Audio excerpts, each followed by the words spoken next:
हरिओम प्रभु जी। आज कोई विशेष संवाद की तो इच्छा नहीं थी, बस ये हुआ था कि चलो आप लोगों से रूबरू हो जाएं, आपके आभासी दर्शन हो जाएं, आप हमसे मिल लें और हम आपसे मिल लें। लेकिन ये संवाद इसलिए भी करना पड़ा कि कल जो आपके पास वीडियो आया था उसके डिस्क्रिप्शन में हमने लिखा था कि कल करवा चौथ का व्रत है। पूरे देश में, खासकर उत्तर भारत में विशेष रूप से ये मनाया जाता है।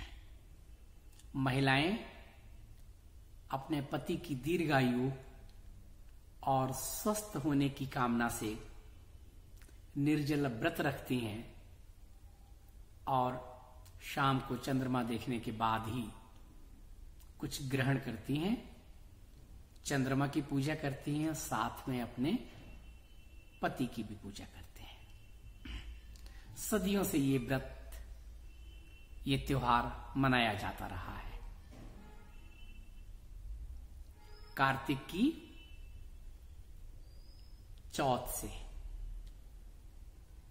कार्तिक का महीना वैसे भी बहुत पावन और त्योहारों से युक्त माना जाता है। हमारे वर्ष में भारतीय पंचांग के अनुसार जितने भी महीने हैं वो किसी न किसी देवता को अर्पित हैं, किसी न किसी के निमित्त हैं। तो कार्तिक को विष्णु जी के निमित्त माना जाता है और ये शरद पूर्णिमासी से शुरू होकर कार्तिक पूर्णिमासी तक होता है। और शरद पूर्णिमा के बाद जो पहला उत्सव व्रत मनाया जाता है वो होता है करवा चौथ। और इसके बाद कार्तिक पूर्णिमासी तक 11 विशेष त्योहार होते हैं इस महीने में। इसलिए ये त्योहारों का महीना भी कहा जाता है, ऐसी मान्यता है।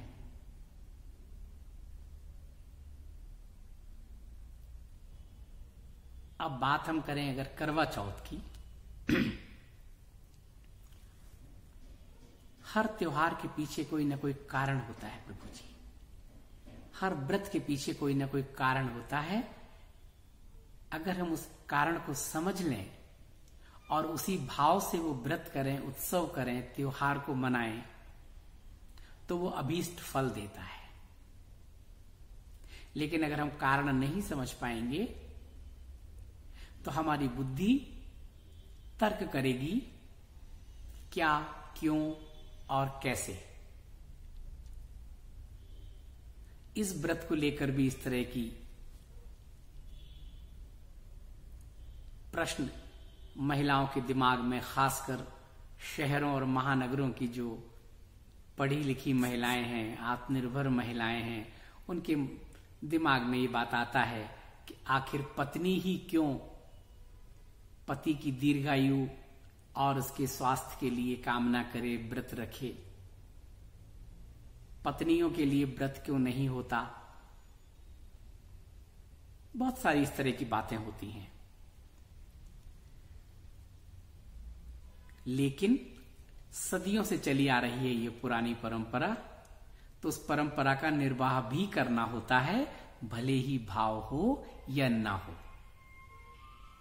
एक भय होता है, कुछ सामाजिक बंधन होते हैं, इसलिए हम ये व्रत करते हैं, ऐसा भी माना गया है। लेकिन प्रभु जी, कुछ ना कुछ तो कारण रहा होगा। क्यों महिलाएं अपने पति के दीर्घायु की कामना करती हैं, क्यों निर्जल व्रत रखती हैं, क्यों चंद्रमा को साक्षी मानकर पूजा करती हैं, तब कुछ ग्रहण करती हैं। इसके पीछे कोई ना कोई कारण तो रहा ही होगा।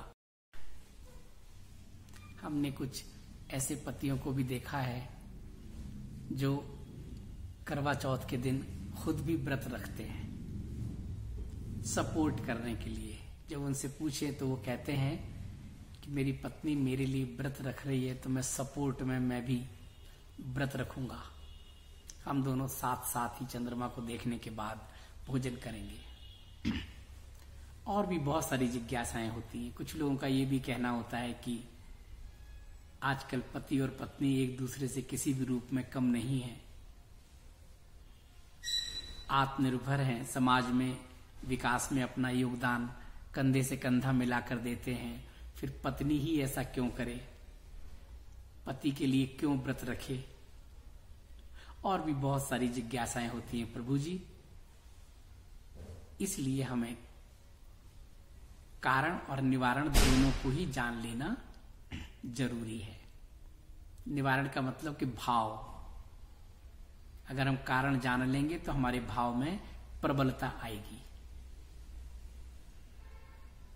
प्रभु जी, ये जितने भी त्योहार हैं इन सब का संबंध उस समय के परिवेश से होता है। उस समय सामाजिक स्थितियां क्या थीं, रहन सहन कैसा था, महिलाएं पति पर आश्रित होती थी, बहुत सारी कुरीतियां व्याप्त थी समाज में। यदि असमय पति की मृत्यु हो जाती थी तो पत्नी को समाज में वो दर्जा नहीं मिलता था, वो तिरस्कृत होती थी। इसके कई और भी कारण थे, संपत्ति भी एक कारण था।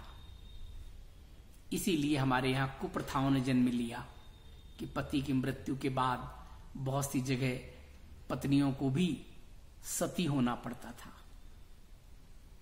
बाद में कुप्रथाएं खत्म हुई और कुरीतियां आ गई। स्वार्थ परिवार के लोग कि पति चला गया, पत्नी का संपत्ति पर अधिकार होगा तो उसको बेदखल कैसे किया जाए। उड़ीसा में, बिहार में, बंगाल में बहुत सारी युवा विधवाओं को पति की मृत्यु के बाद वृंदावन आकर छोड़ दिया जाता था कि अब तुम्हारे लिए समाज में कोई स्थान नहीं है, तुम उत्सवों में भाग नहीं ले सकते, श्रृंगार नहीं कर सकते, संपत्ति पर तुम्हारा अधिकार न रहे, इसलिए तुम्हें भगवत का भजन करना चाहिए। जब तुम्हारा पति ही चला गया तो अब तुम्हारे रहने का यहाँ कोई औचित्य नहीं है।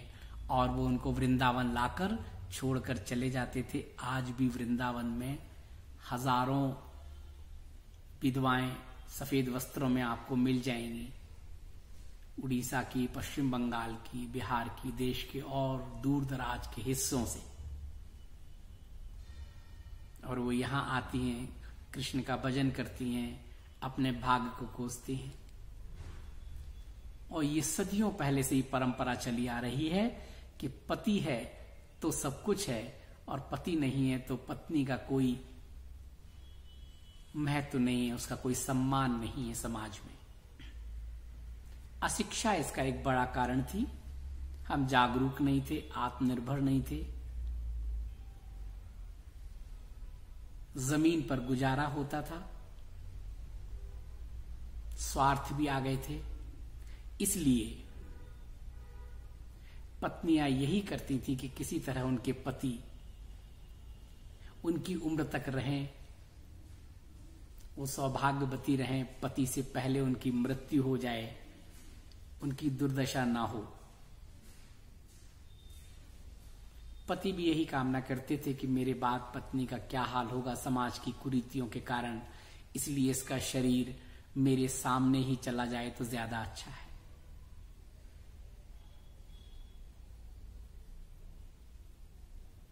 अब प्रभु जी उस समय क्या व्यवस्था थी?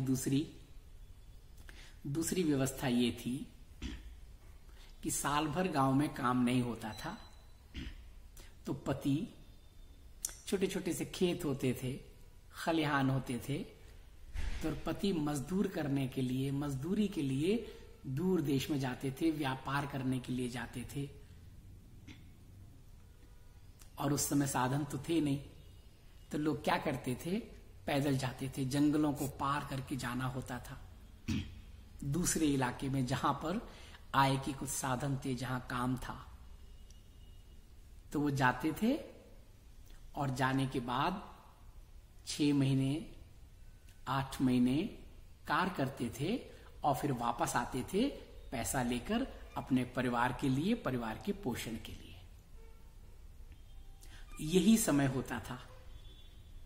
बारिश के बाद वो लोग आते थे वापस, अपने घर आ जाते थे और कार्तिक महीने तक उनकी घर वापसी हो जाती थी, क्योंकि ये त्योहारों का महीना था, उत्सव होते थे।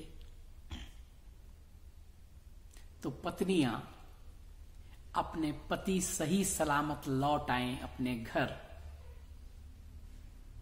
व्यापार से, मजदूरी से, धन संपदा लेकर पैदल आते थे, तो वो प्रार्थना करती थी कि प्रभु, मेरे पति इतने महीनों बाद विदेश, उनके लिए तो विदेशी था, परदेश से कमाकर आ रहे हैं, उनकी सहायता करना, उनकी रक्षा करना, वो सही सलामत घर आ जाएं।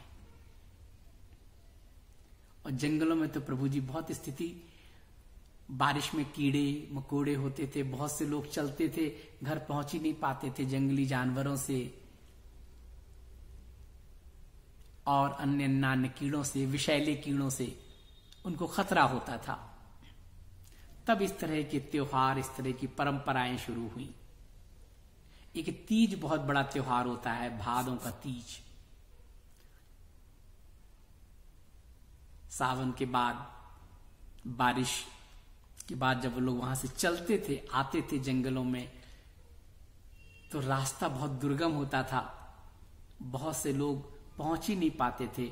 तब ये त्योहार हुए कि पत्नियां पति की दीर्घायु के लिए कामना करती थी, व्रत रखती थी।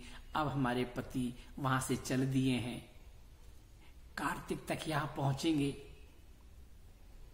दिवाली हम लोग साथ साथ मनाएंगे, तो रास्ते में उन्हें कुछ ना हो जाए, इसलिए तीज का एक बहुत बड़ा त्योहार कुछ भागों में आज भी मनाया जाता है। पहले ये परंपरा थी, अब भी वो परंपरा चल रही है। निर्जल व्रत रखती थी और चौथ का चंद्रमा भाद्रपद का देखा नहीं जाता है, ऐसी मान्यता है। तो वो क्या करते थे, तीज को चंद्रमा से प्रार्थना करते थे कि हे चंद्रमा, हे चंद्रदेव, मेरे पति अब चल दिए होंगे अपने काम से, तो उनको रास्ते में कोई परेशानी ना हो, उनका मार्गदर्शन करना। और उसके बाद वो रात भर तीज को भी अन्न ग्रहण नहीं करती थी, चौथ के दिन सुबह पूजा पाठ करने के बाद ही अन्न ग्रहण करती थी। इसी तरह से ये त्योहार था। तो वो तीज से लेकर कार्तिक तक हर दिन चंद्रमा की पूजा करती थी। एक दिन का नहीं था त्योहार, हर दिन पूजा करती थी। हे चंद्रदेव, मेरे पति की रक्षा करना। अब सूर्यास्त के बाद तुम ही उनका मार्ग प्रशस्त करना। अंधेरा होते ही जंगली पशु विचरण के लिए निकलेंगे, विषैले कीड़े रास्ते में होंगे, और मेरे पति, सास माएं कहती थी मेरा बेटा आ रहा होगा उस रास्ते से, उनकी रक्षा करना, उनको रोशनी देना। और ये जो जंगली जानवर हैं, विषैले कीड़े हैं, या अन्य तरीके से कोई लूट ना हो उनके साथ, उनको सुरक्षित हमारे यहां तक, घर तक पहुंचा देना। तो ये प्रभु जी हरियाली तीज, भादों की तीज से लेके नित्य वो चंद्रमा की प्रार्थना करती थी और कहती थी हे चंद्रदेव, मैं तुम्हारे दर्शन कर रही हूं, मैं तुम्हें देख रही हूं, मेरे पति जहां भी होंगे रास्ते में वो भी तुम्हें देख रहे होंगे, उनकी भी दृष्टि तुम पर होगी, हमारी भी दृष्टि तुम पर है, और तुम्हारी दृष्टि हम दोनों पर होगी, इसलिए रक्षा करना। तब क्या करती थी वो, नित्य चंद्रमा को अर्घ देती थी। शाम होते ही चंद्रमा को लेके अर्घ देती थी चंद्रमा को, और कहती थी कि जब तुम्हारी कला कम हो जाती है, अंधकार होगा, अमावस होगा, तब तो उनका मार्ग प्रशस्त करना कि वो किसी एक ही स्थान पर रह जाएं, उस समय यात्रा ना करें। इस तरह के भाव आते थे प्रभु जी। और जब वो आ जाते थे कार्तिक में,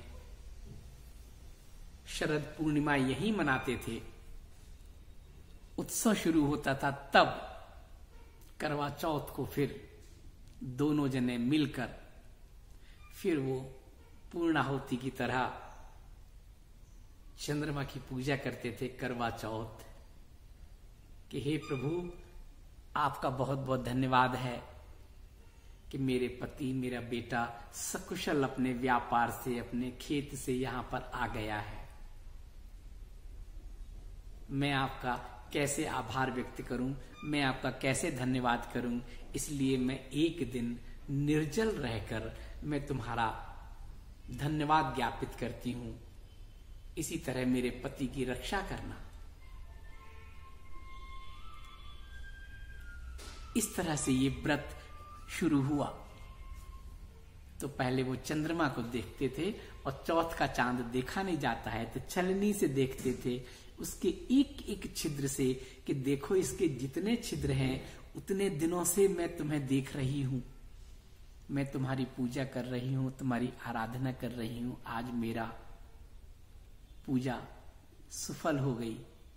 और फिर अपने पति को देखती थी उसी छलनी से, कि देखो ऐसे ही मैं चंद्रमा से देखकर रोज तुम्हारे लिए प्रार्थना करती थी, तुम्हारे शुभ आगमन के लिए, कि तुम्हें कोई लूट न ले, कोई जानवर तुम पर हमला न कर दे, कोई विषैला कीट तुम्हें न खा ले, इसलिए मैं तुम्हारे लिए प्रार्थना करती थी। आज मेरी पूजा संपन्न हो गई।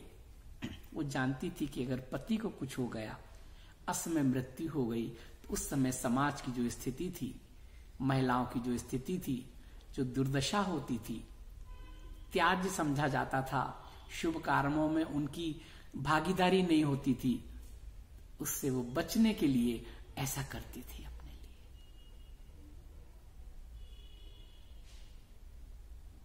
ये है प्रभु जी करवा चौथ की चंद्रमा की पूजा करती थी।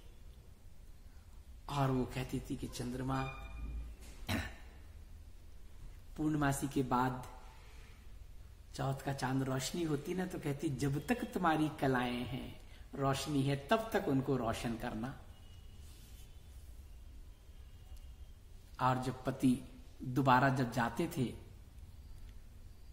व्यवसाय के लिए, मजदूरी के लिए और कामों के लिए, तो उनसे कहती थी कि रोज जब रात में चंद्रमा दिखे तो तुम चंद्रमा को देखकर मुझे याद कर लेना, मैं यहाँ चंद्रमा को देखकर तुम्हें याद करूंगी, चंद्रमा मुझे भी देख रहा होगा, तुम्हें भी देख रहा होगा, चंद्रमा के बहाने हम दोनों एक दूसरे को देख रहे होंगे और एक दूसरे के लिए प्रार्थना कर रहे होंगे। पति भी करता था कि मैं अपने घर में अपनी पत्नी को छोड़ कर आया हूं, अपने परिजनों के पास, अपने माता पिता के पास, भाई के पास, उनकी रक्षा करना। वो बहुत मेहनत करती होगी, खेतों में खलिहान में जाती होगी, उसकी रक्षा करना है चंद्रदेव। वहां पति चंद्रमा से प्रार्थना करता था, यहाँ पत्नी चंद्रमा से प्रार्थना करती थी। चंद्रमा दोनों के लिए एक ही होता था। इस तरह के भाव रहते थे प्रभु जी। और जब भाव में प्रगाढ़ता हो, संकल्प दृढ़ हो, तो भगवान तो मिल ही जाएंगे। पत्थर में भी आप भगवान के दर्शन कर लेंगे, अगर आपकी आस्था और विश्वास और भाव में दृढ़ता हो तो। ऐसे शुरू हुए ये करवा चौथ का व्रत। और भी बहुत सी मान्यताएं हैं। कहीं मातृ सत्ता है, कहीं पुरुष की सत्ता है। गांव में आज भी हिमालय में जाएंगे तो पूरे हिमालय में मैंने देखा है मातृ सत्ता है, और पुरुषों ने उनकी सत्ता को स्वीकार कर लिया है, क्योंकि महिलाएं सुबह से लेकर शाम तक घर और बाहर के सारे कार्य करती हैं। मातृ सत्ता है। बहुत सी जगह पुरुष की सत्ता है गांव में आज भी। सब कुछ पुरुष के हाथ में होता है, और महिलाओं ने ये स्वीकार कर लिया है कि पति मेरा परमेश्वर है, और मैं जब तक हूं, जैसे भी हूं, इन्हीं की उस पर हूं और मेरा शरीर इनके सामने जाए। उसके पीछे भाव तो अलग अलग था, समाज की व्यवस्था थी, लेकिन उसकी इच्छा यही होती थी कि मेरा पति परमेश्वर है, मैं जब जाऊं तो इनके कंधे पर मेरा शरीर पूरा हो और मैं तमाम समाज की उन चीजों से बच सकूं जिसका लोग सामना करते हैं। शहरों में, महानगरों में हम पढ़ लिख गए हैं, आगे बढ़ गए हैं, लेकिन न पुरुष की सत्ता है न मातृ सत्ता है, और इन्हीं दोनों में बहुत आपस में वो सब चल क्लैश हो रहा है। जहां एक सत्ता होती है वहां दूसरा उसको स्वीकार कर लेता है। घर परिवार में भी ऐसा हो, अगर एक की बात दूसरा मान ले तो जीवन सुलभ हो जाए। आज मैंने देखा है हिमालय में प्रभु जी मात्र सत्ता है, लेकिन एक दूसरे के दखल नहीं देते हैं। महिलाएं अपनी तरह से अपना जीवन जीती हैं, परिवार को चलाती हैं, बच्चों का लालन पालन करती हैं। पुरुष अपने तरीके से रहते हैं, अपने आप में मस्त रहते हैं, एक दूसरे में दखल नहीं देते। क्लैश उतना ज्यादा नहीं होता। मैंने देखा है लद्दाख से लेके पूरे हिमालय, नॉर्थ ईस्ट में भी, जहां मात्र सत्ता है आज भी,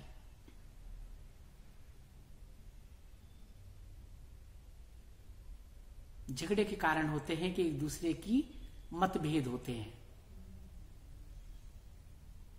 या तो किसी को अपना बना लो अपने प्रेम से, या फिर उसके जैसे बन जाओ, समस्या ही नहीं होगी। लेकिन एक तीसरा रास्ता भी है प्रभु जी, न किसी को अपने जैसा बनाओ, ना आप उसके जैसे हो जाओ। वो जैसा है उसको वैसा रहने दो, आप जैसे हैं वैसे रहें। हम परिवार में हैं, घर में हैं, समाज में हैं, उस व्यवस्था को लेके एक मिनिमम कॉमन प्रोग्राम बन जाए। उस मिनिमम कॉमन प्रोग्राम को दोनों लोग माने और आप अपनी तरह से जिएं और हम अपनी तरह से जिएं। यही होता है मातृसत्ता जहां है और पितृसत्ता जहां है।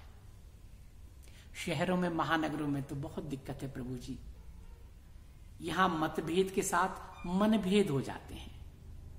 ग्रामीण इलाकों में मतभेद होते हैं लेकिन मनभेद नहीं होते हैं, क्योंकि एक दूसरे के प्रति समर्पित होता है। कहीं मातृसत्ता है तो पुरुष अंततः उसकी बात मानता है, समर्पित होता है, और पितृसत्ता है वहां माताएं, महिलाएं उनके प्रति समर्पित होती हैं, उनकी बात अंततः मानती हैं। लेकिन यहां जहां हम लोग अपने आप को शिक्षित कहते हैं, पढ़े लिखे कहते हैं, वहां मतभेद और मनभेद दोनों हो जाते हैं और हम एक दूसरे से दुराव छिपाव रखते हैं। ऐसे में त्योहारों का जब ये जो तर्क और कुतर्क होते हैं, इसीलिए होते हैं। मैंने तो यहां तक देखा है प्रभु जी, अभी त्योहार हुआ, पत्नी ने निर्जला व्रत रखा पति के लिए, भाव जो भी रहे हों, और दूसरे दिन जैसे ही व्रत खत्म हुआ, किसी बात पर लड़ाई झगड़ा हुआ और हिंसा पर उतारू हो जाते हैं। हिंसा केवल मारपीट ही नहीं होती है, वचन ज्यादा हिंसक होते हैं आजकल पढ़े लिखे लोगों में। दोनों में देखा, दोनों में। तो हमें इन त्योहारों पर यह संकल्प लेना चाहिए कि हम जहां हैं, जैसे हैं, एक दूसरे के पूरक होने की कोशिश करें। हमारे मतभेद अगर हैं तो हैं, बने रहें, लेकिन मनभेद ना होने दें। समाज की जो व्यवस्था है, उस व्यवस्था में एक मिनिमम कॉमन प्रोग्राम का पालन करें और अपनी अपनी तरह से जीवन जिए। होना ये चाहिए। तभी करवा चौथ जैसे त्योहारों का भाव में दृढ़ता होगी और अभीष्ट फल की प्राप्ति होगी, ऐसा मुझे लगता है।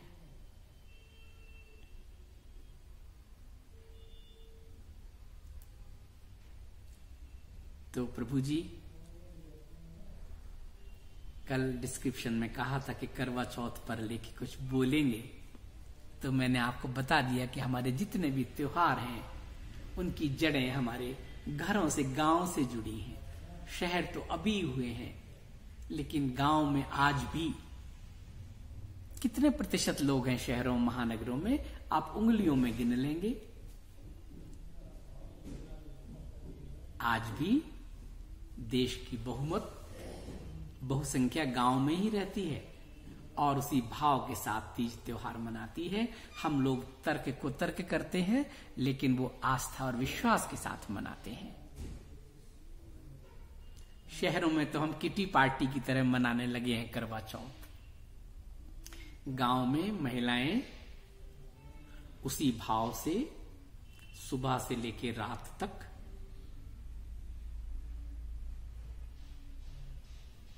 कामना करती हैं, भाव रखती हैं अपने पति के लिए। सुबह उठ के उनकी पूजा करती हैं और चंद्रमा देखने के बाद भी पूजा करती हैं उनकी, और उनका भाव प्रबल होता है। एक करवा चौथ ही नहीं, बहुत सारे इस तरह के त्योहार हैं जो पति की लंबी उम्र के लिए गांव की महिलाएं करती हैं। 4 दिन बाद अघोई अष्टमी है, बच्चों के लिए व्रत किया जाता है। तीज का त्योहार पूरे देश में मनाया जाता है। तो त्योहारों का अपना महत्व है प्रभु जी। इसके पीछे का अगर भाव समझ लें कि ये क्यों शुरू हुए, कैसे शुरू हुए, और अभी हम उसे कैसे और बेहतर तरीके से मना सकते हैं, भाव कैसे हम रख सकते हैं।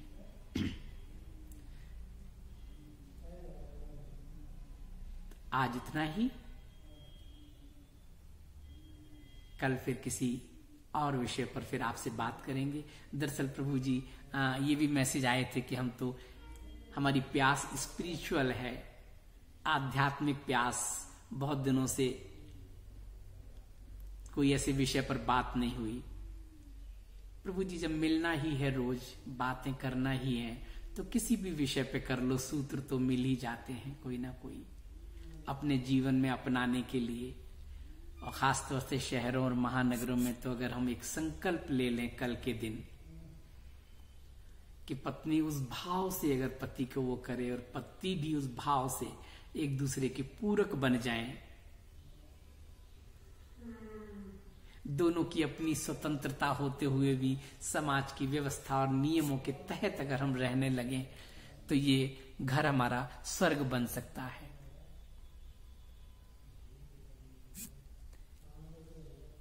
केवल लकीर पीटने से नहीं होगा। पति पत्नी के आपस में बहुत मतभेद हैं, वैचारिक मतभेद हैं, रोज झगड़े होते हैं, और एक दिन के लिए ये हो जाता है कि भाई आज त्योहार है, आज झगड़ा नहीं करेंगे, और हम कोल्ड वार जैसी कर लेते हैं स्थिति। लेकिन इसके बाद भी जो पढ़े लिखे लोग हैं, उनके घरों में देखिए प्रभु जी, इस दिन भी छोटी सी कोई बात शुरू होती है, किसी के अहम को टकराती है, और वो रिएक्ट करता है, और रिएक्ट करते करते बात बड़ी हो जाती है। भले ही रात में फिर चंद्रमा को अर्घ देके उसकी पूजा करें, भले ही पति पत्नी एक दूसरे को देखकर मुस्कराएं, लेकिन उस मुस्कुराहट में वो भाव नहीं होता है, लकीर पीटने जैसी बात होती है। तो क्यों ना हम संकल्प ले लें और एक दूसरे के पूरक बन जाएं। सब कुछ अहंकार ही तो है प्रभु जी, हमारा ईगो ही तो है, पेशेंस नहीं है। 3 ही चीजें तो हैं जो सारे आपस में जो स्वर्ग को नरक जैसा माहौल बना देते हैं, और ये हमारे हाथ में है दूर करना। तो इस त्योहार को हम लोग मनाएं, और त्योहार के साथ एक संकल्प लें कि क्या ऐसा कुछ हो सकता है हम दोनों के बीच जो मतभेद है, क्या ऐसा हो सकता है कि हम दोनों के बीच ऐसा कुछ है जो वो सुकून नहीं दे रहा है, वो शांति नहीं दे रहा है, ऐसा क्या है और उसे कैसे दूर कर सकते हैं। तो आज रात बैठ के इस पे चर्चा करें, विचार करें, चिंतन करें, मनन करें कि क्या ऐसा है जो हम लोग कर सकते हैं कि मिनिमम कॉमन प्रोग्राम बना ले और कल जब इस त्योहार को मनाए तो वो भाव हो, वो उत्साह हो, वो उमंग हो और हम अपने जीवन को सरस बना सके। आज इतना ही, कल फिर किसी और विषय पर लेकर बात करें।